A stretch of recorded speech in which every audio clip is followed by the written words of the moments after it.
Bienvenidos una vez más a El Comentario, un programa realizado por Agustín Sancho Cubero. Este programa está disponible en YouTube y en las principales plataformas de podcasts. No te olvides de suscribirte, es gratis. A continuación empezamos el programa. La tierra era dura en aquel rincón de Andalucía. El sol caía como plomo fundido sobre la aldea del Palmar de Troya, un puñado de casas bajas y blancas que parecían disolverse en el polvo del camino a Utrera.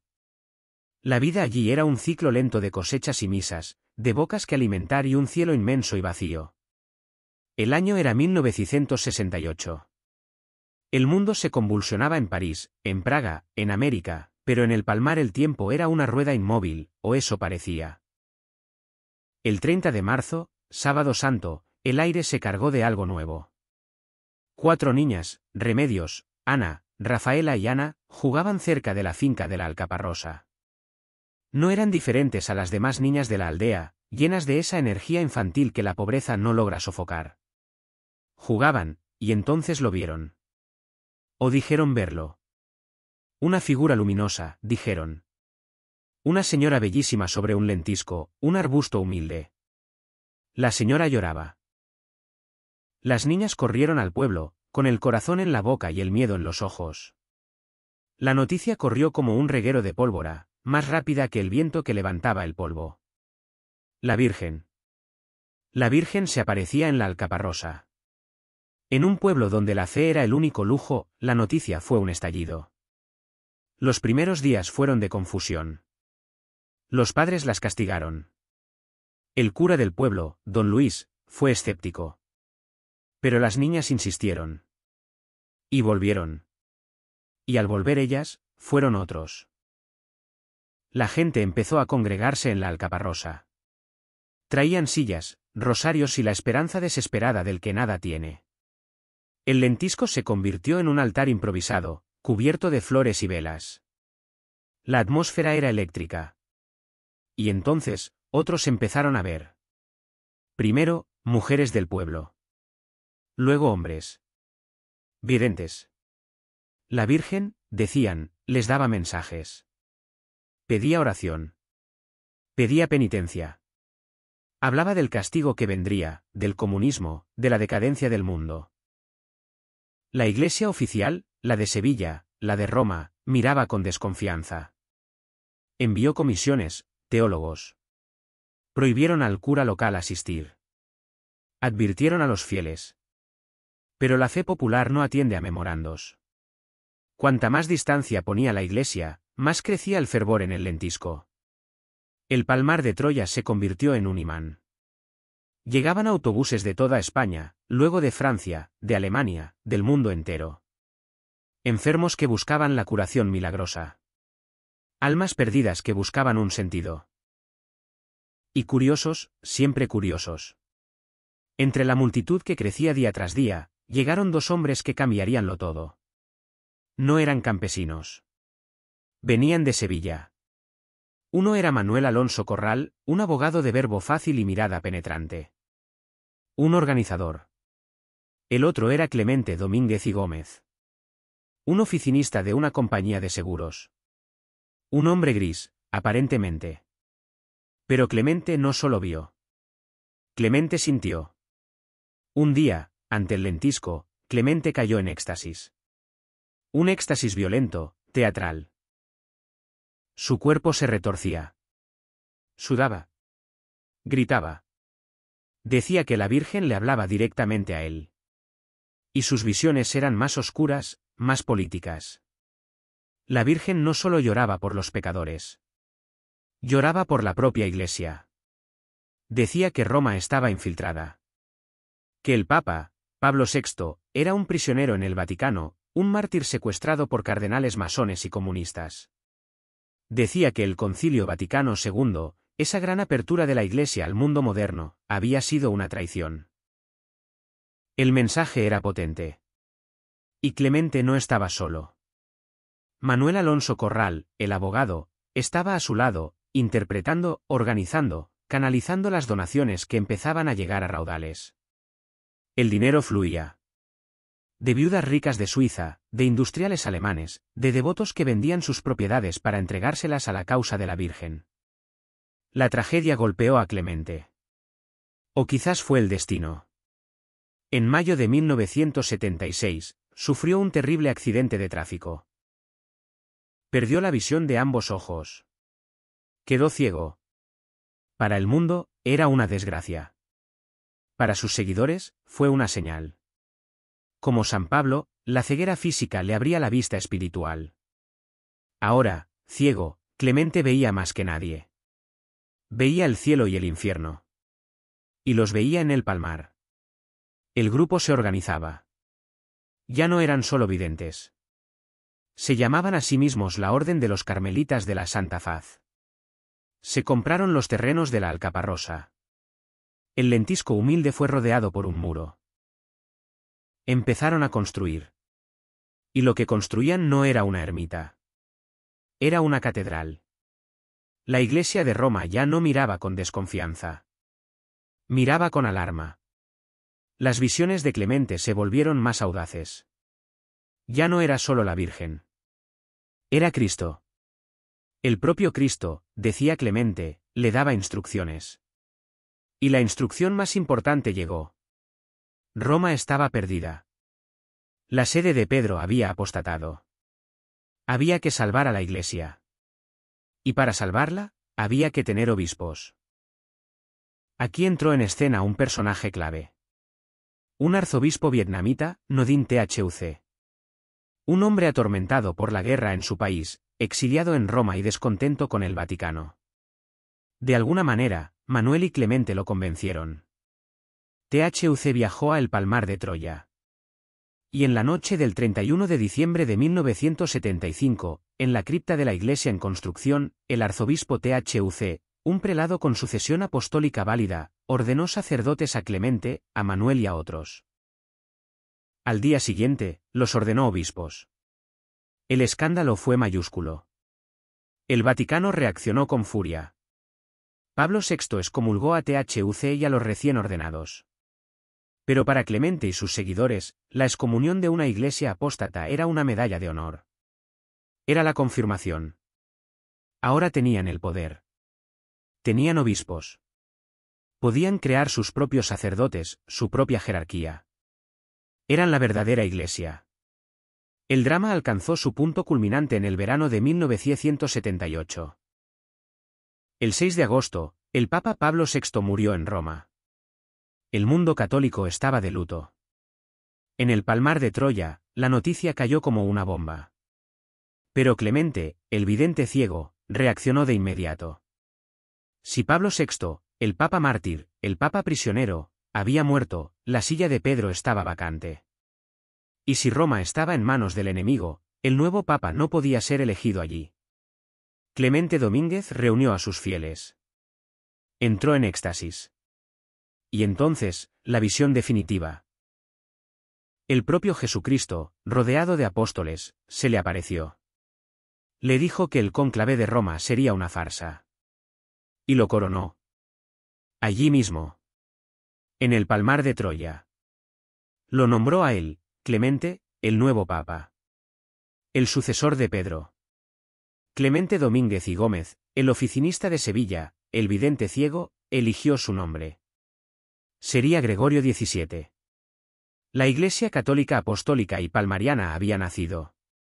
El Palmar de Troya, la aldea polvorienta, era ahora la nueva sede apostólica.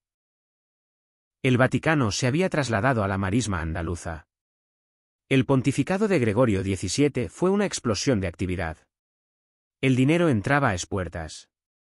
La basílica crecía, un gigante de mármol, oro y terciopelo rojo plantado en mitad de la nada.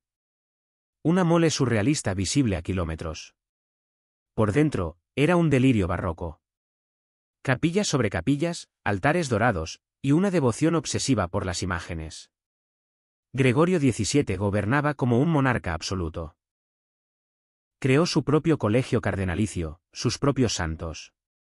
Canonizó a Francisco Franco, a Cristóbal Colón, a José Antonio Primo de Rivera. Excomulgó al Papa Juan Pablo II, al rey de España, a cualquiera que contradijera su delirio. Estableció una liturgia propia, basada en el rito tridentino pero aún más estricta. La vida dentro de los muros de El Palmar se volvió una burbuja.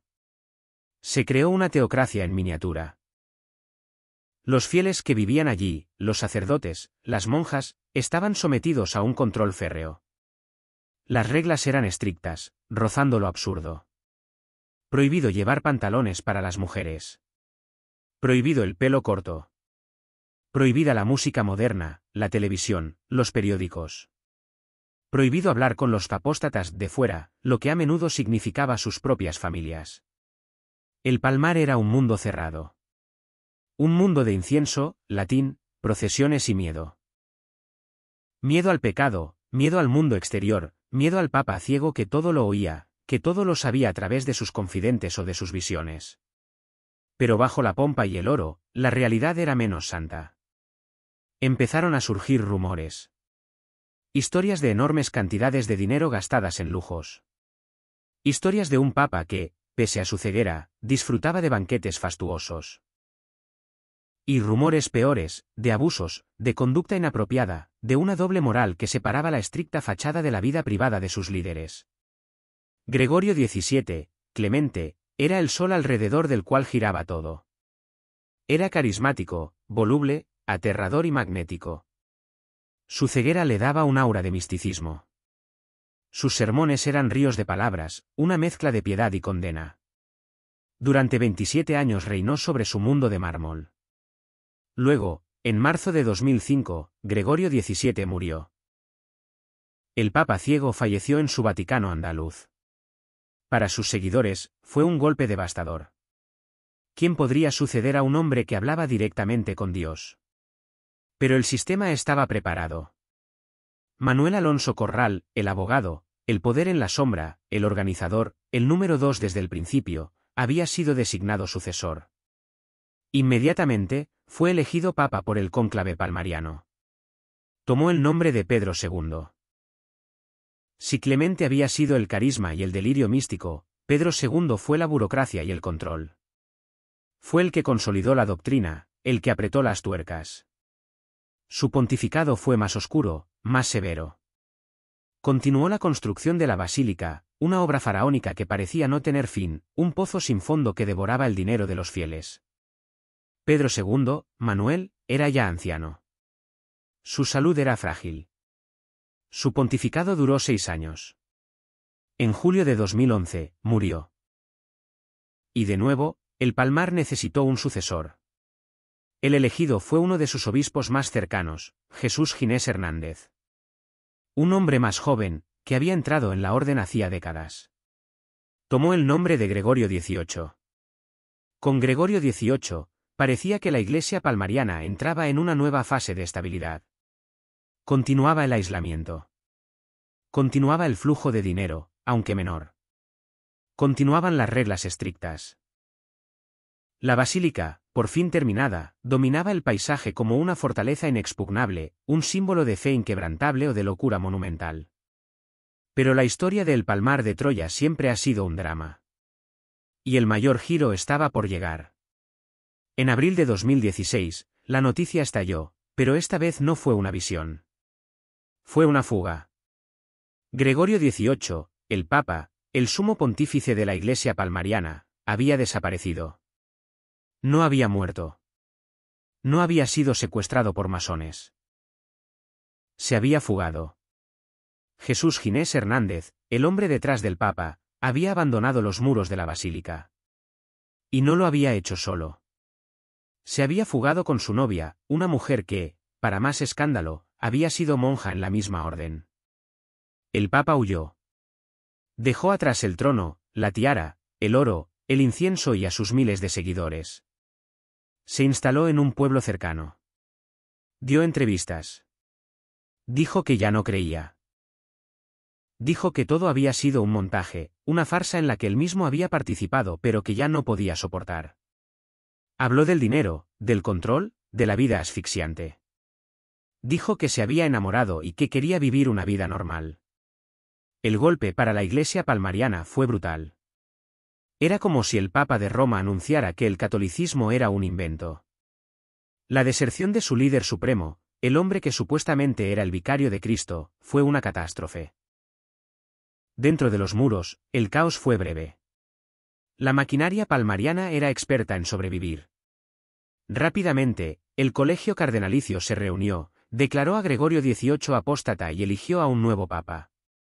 Un suizo, Joseph Odermatt, que tomó el nombre de Pedro III. Pedro III, el nuevo papa, se atrincheró. Declaró a su predecesor un traidor, un Judas. La vida en el Palmar continuó. Las procesiones siguieron. El latín siguió resonando en la basílica. Pero algo se había roto para siempre. La fuga de Gregorio XVIII fue la grieta por la que se empezó a ver el interior. Muchos fieles, ya ancianos, empezaron a dudar. Algunos se fueron.